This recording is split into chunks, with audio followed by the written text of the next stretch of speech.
اس کے بعد اس کال کوٹری میں کوئی میجر صاحب کوئی کرنل صاحب مقدمہ چلائیں گے, وہ مجھے 14 سال سزا دیں, مجھے سزائے موت دیں, کوئی عدالت پاکستان کی اس معاملے کو دیکھ نہیں سکے گی. تو یہ ہے وہ آئینی ترمیم, یہ ہے وہ پیکج جس کے لیے آج راہ ہموار ہوئی ہے. آئینی عدالت کی بھی کچھ بات کر لیتے ہیں. یہ آئینی عدالت کیا ہے؟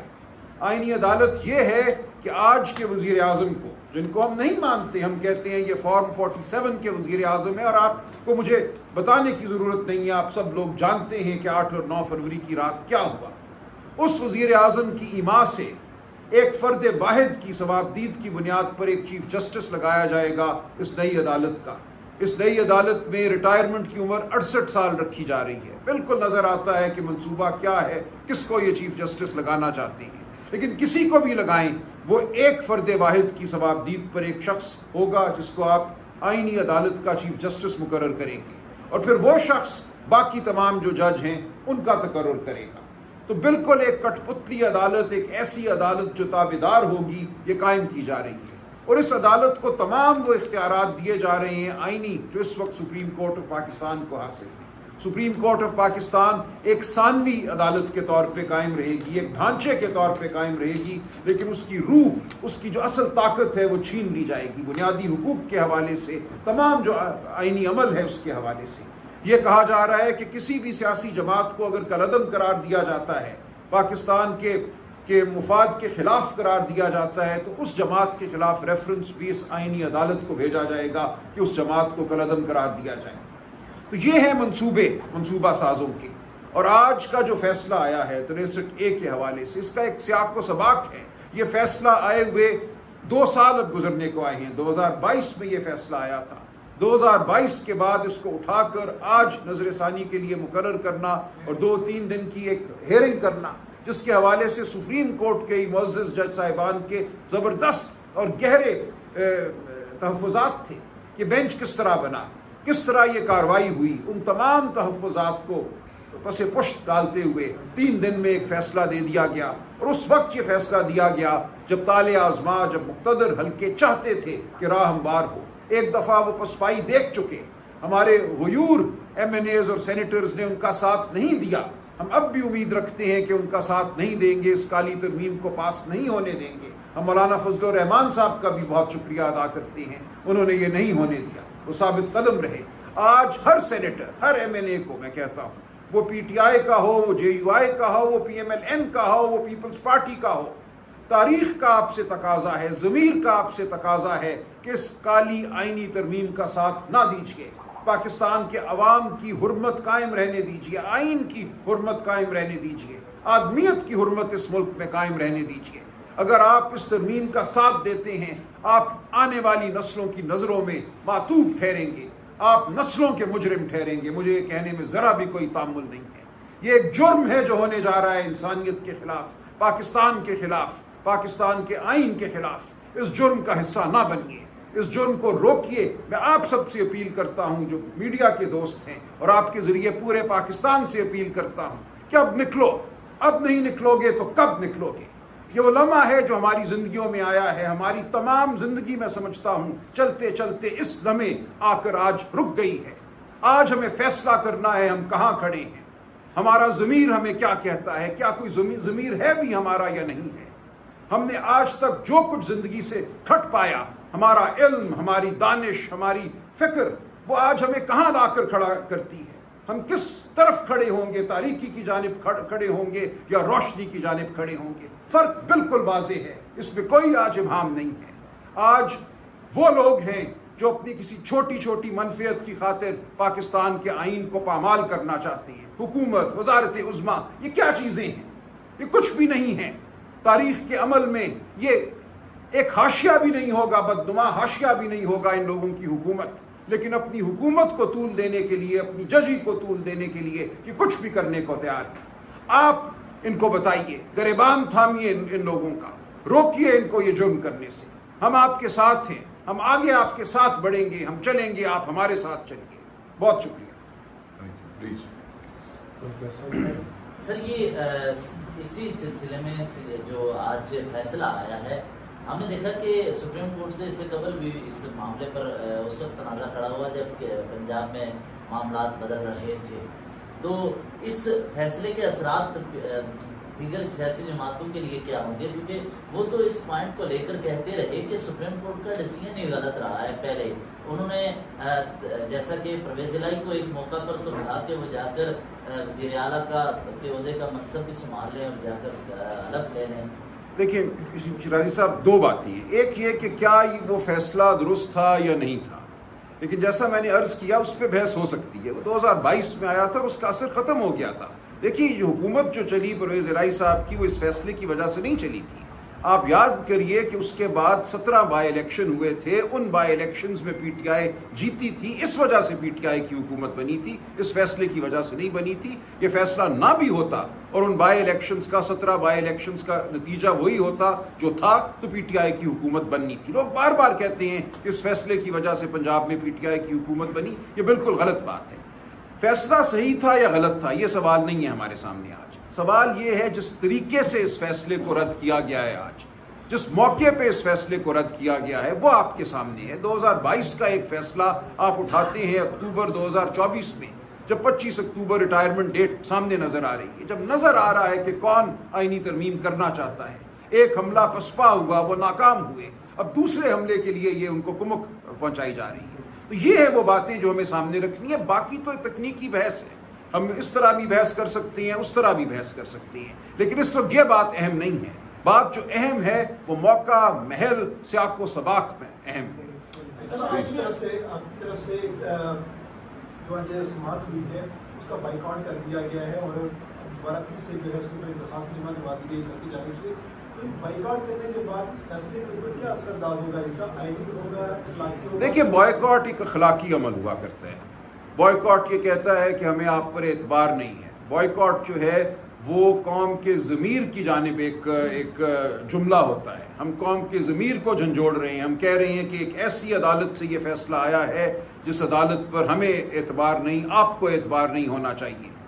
جو اس کا طریقہ کار تھا وہ ایسا تھا کہ اس کے اوپر ہمیں کسی قسم کا انحصار نہیں کرنا چاہیے. ہم اپنے ایم این ایز کو، صرف پی ٹی آئی کے نہیں، P M L N, Peoples Party, تمام جماعتوں کے ایم این ایز اور سینیٹرز کو کہہ رہے ہیں کہ اس فیصلے کی بنیاد پر اپنا ضمیر مت بیچنا. سلمان اکرم راجہ صاحب، آپ نے ابھی عرض کیا کہ قوم سے درخواست ہے وہ نکلے، کیونکہ اب نہیں نکلیں گے تو کب نکلیں گے.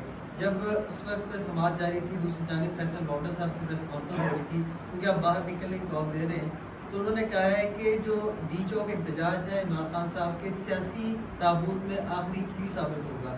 اس کو کیسے رسپونڈ کریں کہ آہنی ہاتھوں سے نپٹا جائے؟ میں سر آپ کو یہ کہوں گا جو اسٹیبلشمنٹ کے ٹاؤٹس ہیں ان کی باتوں کو آپ اتنا سنجیدہ مت لیا کریں، اور اس کو تو ویسے بھی سنجیدہ نہ لیا کریں. جو آدمی ایک ٹاک شو میں جوتا ٹیبل پہ رکھ کے جو ہے وہ قوم کے سامنے بیٹھا ہو، اور پھر جس طریقے سے وہ الیکٹ ہوئے ہیں سینیٹر، میں یہ سمجھتا ہوں کہ یہ باتیں جو ہے یہ غیر سنجیدہ باتیں. اور آج کے موقع پہ اس کا آنا اور پھر ہمارے چیف منسٹر کے حوالے سے بھی یہ بات کرنا کہ ان کی جان کو خطرہ ہو سکتا ہے. اور یہ وہی شخص ہے جس نے پہلے بھی، آپ کو یاد ہے خان صاحب پہ جب گولی چلی تھی تو اس سے پہلے بھی آ کے میڈیا پہ ایسی بات کی تھی. میں صرف یہ تنبیہ کرنا چاہتا ہوں کہ جس نے بھی آپ کو بٹھایا اور یہ بات کروائی ہے، یہ سوچئے گا بھی مت. اس ملک کو انتشار کی طرف بالکل دھکیلنے کی کوشش مت کرے. میں جن دوستوں نے اس کو بھیجا پریس کانفرنس کے لیے ان کو بھی کہوں گا کہ ایسے لوگوں سے اجتناب کریں کہ جن کا کوئی حساب کتاب کوئی نہیں ہے. کل پوری قوم کسی انتشار کا شکار ہو جائے گی. اس میں اور بھی میں نہ اس کا ضمیر ہے نہ وہ سچ بولتا ہے. ایم کیو کے حوالے سے جو باتیں کی، کراچی کے حوالے سے باتیں کی، اگر وہ باضمیر آدمی ہوتا تو اس کو پارٹی اس وقت چھوڑ جانی چاہیے تھی جب وہ چیزیں ہو رہی We'll keep it to 63 ہے. کوئی اور سوال ہے تو بات. سلمان اکرم راجہ صاحب، آپ نے تمام سیاسی جماعتوں کے ارکان پارلیمنٹ سے یہ مطالبہ کیا ہے کہ اس کالے آئینی ترمیم کا ساتھ نہ دیں. میڈیا کے ساتھ بھی آپ نے مطالبہ کیا کہ آپ کے ساتھ کھڑے ہوں. جو اپوزیشن کے آپ کے سب سے بڑے اتحادی ہیں مولانا فضل الرحمان صاحب، کیا آپ کی جو اسٹریٹ موومنٹ ہے، جو ایجیٹیشن آپ کرنے جا رہے ہیں، اس میں مولانا فضل الرحمان صاحب آپ کا ساتھ دیں گے؟ دیکھیے اس بارے میں ابھی میری تو ان سے کوئی بات نہیں ہوئی، لیکن ان کی اپنی ایک جماعت ہے، ان کی اپنی پالیسی ہے. وہ ثابت قدم کھڑے رہے ہیں، انشاءاللہ کھڑے رہیں گے. ہم ان کے شکر گزار ہیں. باقی وہ کیا لائے عمل اپناتے ہیں میں کچھ نہیں کہہ سکتا. آپ سلمان صاحب، اس پہ کمنٹ کریں کہ جو آج کیس کی سماعت ہوئی اس میں رجسٹرار علی ظفر نے کہا کہ عمران خان کی کچھ گزارشات ہیں وہ وہاں سامنے رکھنا چاہتے ہیں. اس پر چیف جسٹس نے اس کی بھی اجازت دی تھی, اور جو اجرت میں فیصلہ ہے آپ نہیں سمجھتے کہ بظاہر ہارس ٹریڈنگ کی اجازت دی عدالت نے؟ میں نے یہی آپ کے سامنے عرض کیا نا کہ یہ تو آج فیصلہ ہے ہی دعوت گناہ. یہ فیصلہ جس طریقے سے آیا, جس صورت سے آیا, جس تناظر میں آیا, وہ تو یہی ہے نا کہ جو پسپائی ہو چکی تھی ایک دفعہ آئینی ترمیم کے حوالے سے, اس کو اب ایک دوبارہ حملے کا ایک موقع دیا جا رہا ہے کہ جاؤ اب ان کے ضمیروں پر حملہ کرو. اچھا سر, کل جو احتجاج ہو رہا ہے ڈی چوک پہ, آپ کی ہم یہ نہیں کہہ رہے کہ اسٹریٹجی کیا ہے, کہاں سے لوگ آ رہے ہیں, اسلام آباد کو یہ تو ہم بند نہیں کیا کہہ جا رہا سکتے. ہے, دفعہ 144 کی بات ہو رہی ہے, تو ایسی صورت میں پھر کیا ہوگا؟ ڈی چوک پہ پہنچیں گے یا باہر پہنچیں گے؟ سب ڈی چوک پہنچیں گے, بس اتنا ہی کر. بھائی چھوڑ دیجیے, ہمیں نہیں پتا لوگ کیا کریں گے, کیا رائے عمل اپنائیں گے. آپ پارٹی کے سیکرٹری, دیکھیں یہ بات لوگوں پہ آپ چھوڑ دیجئے, لوگ کیسے کرتی ہیں. یہ مقصد ہے آواز بلند کرنا. آواز کیسے کون بلند کرے گا, کہاں ہوگی, یہ کل دیکھیں. نہیں یہ جلسہ ہوگا یا اکٹھے ہوں کیا؟ یہ پرامن احتجاج کی پرامن احتجاج کی کال ہے اور یہ جلسے کی کال نہیں ہے. شکریہ, تھینک یو. آپ بتائیں آپ کر لیں.